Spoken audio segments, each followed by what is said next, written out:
নজর রাখবো পরবর্তী সংবাদে। ছন্দনীলের পক্ষ থেকে প্রতি বছরের মতন এবারও রবীন্দ্র জয়ন্তী পালন। রবীন্দ্র জয়ন্তী উদযাপিত হলো উৎসবের মেজাজে।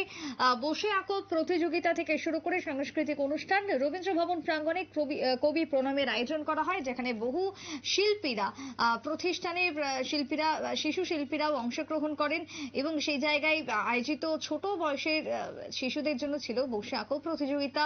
সকলের মধ্যে ছিল বাড়তি উন্মাদনা। পাশাপাশি রাজ্যের বরিষ্ঠ 6 জন চিত্রশিল্পী অনুষ্ঠান প্রাঙ্গণে অনুষ্ঠান চলাকালীন চিত্র অঙ্কন করেন। অনুষ্ঠানকে কেন্দ্র করে দর্শকদের উপস্থিতিও ছিল এক প্রকার চোখে পড়ার মতন। ছন্দনীলের পক্ষ থেকে যে আয়োজন করেছে রবীন্দ্র জয়ন্তীকে সামনে রেখে কি বক্তব্য উঠে এসেছে আয়োজক সংস্থার পক্ষ থেকে, শুনুন। শুরু হয়েছিল 1972 সালে দেবব্রত বিশ্বাস, মায়া এবং বিভা সেনগুপ্তকে দিয়ে। তারপর আমরা কাজী সব্যসাচী এবং জিএন বোসকে দিয়ে অনুষ্ঠান করেছি। কিন্তু কবি প্রণাম অনুষ্ঠানটা আমাদের শুরু হয়েছে 1976 সাল থেকে। পুরনো রবীন্দ্র ভবনের আম গাছতলা এটা শুরু হয়েছে প্রথম।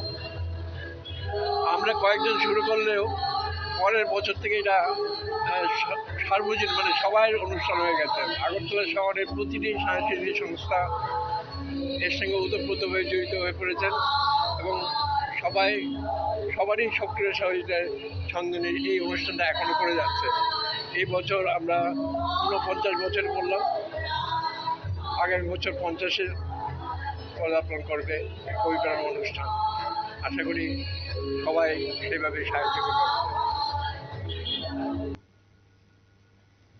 ছন্দনীলের পক্ষ থেকে সংশ্লিষ্ট কর্মকর্তার বক্তব্য আপনারা শুনলেন। প্রত্যেক বছরই তারা এই আয়োজন করে থাকেন। সংস্থার কাজ আজকে থেকে নয়, দীর্ঘ বছর ধরে চলছে। বিভিন্ন সাংস্কৃতিক কর্মকাণ্ডের সঙ্গে জড়িত রয়েছে এই ছন্দনীল। তাই এবারও তারা ব্যাপক উৎসাহের সঙ্গে কবিগুরুর জন্মদিনে বসে আঁকো প্রতিযোগিতার আয়োজন করলেন ছোট্ট ছোট্ট শিশুদের মধ্যে। সকল শিশুরা রং তুলির মাধ্যমে আজকের দিনে দাঁড়িয়ে কবিগুরুর প্রতি শ্রদ্ধা নিবেদন করলেন। রবীন্দ্র জয়ন্তী উদযাপিত হলো ব্যাপক সমাগমে। আমরা শুনলাম সেই জায়গাতে বক্তব্য সংশ্লিষ্ট কর্তৃপক্ষের। তবে ছোট্ট একটা বিরতি নেব, ফিরবো বিরতির পর, সঙ্গে থাকুন।